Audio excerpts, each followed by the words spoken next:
Hello everyone. So as you may know, recently I had a particularly bad week with my F&D, and it got me thinking. I haven't actually made a video, especially like a visual video, spreading awareness of how different post-seizure or post-attack recovery can look like for those with F&D. Now obviously this will look very different and unique to each F&D warrior, but as you know, I can only share my own experience. So not only does this can look different as the seasons change, but even after every kind of seizure, every kind of F&D attack I have, my post recovery can look different, and even the time in that same day can look different. So I always start off with very limited movement, and same goes with speech as well. And also my recovery can look different depending on whether or not I have a full body paralysis episode straight after a seizure as well. So I'm gonna show a few different examples of how I look like post-seizure. So sometimes I can be incredibly floppy. Sometimes I have good muscle tone but have difficulties with tremors and controlling movement. Sometimes I am incredibly stiff, and the recovery speed of both my mobility and my verbal speech again varies every time. And that can also be impacted by the length and severity of seizure or F&D attack beforehand as well.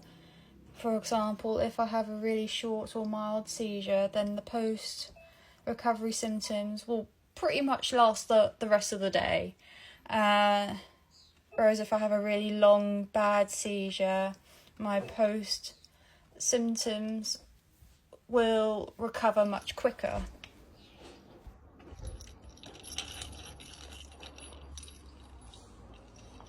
I really want to emphasize how different and changeable and how much there is of a variety with F&D. Like, there is no one look to F&D. There is numerous, like an uncountable amount of looks when it comes to F&D, even within the same person, let alone amongst different F&D warriors.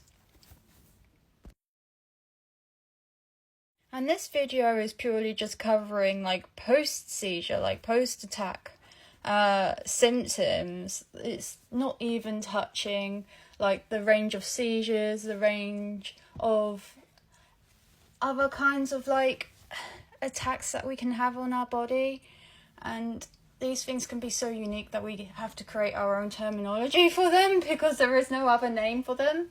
And also when we are completely well as well, like you are so used to seeing me walking, talking, fully functioning in my videos, because obviously that's when I'm able to film, unless I have a support worker or someone else, like a friend or family member, filming me, like in some of these videos.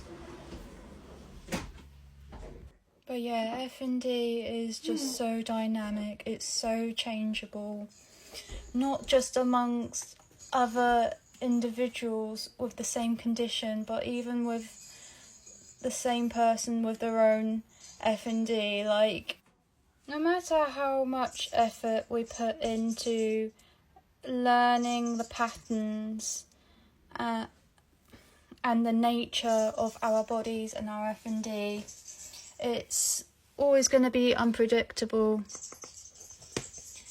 we are never going to know if or when we will get better, just how we never know if and when and how long and in what manner we're going to be unwell with seizures or post-symptoms or full body paralysis episodes, tremors, you name it, any kind of FND symptom or attack. I hope I've managed to communicate effectively, like just how changeable and dynamic and all the thousands or even uncountable looks of how FND can look like. Like, FND does not just have one or a few looks, it's got countless amounts of looks.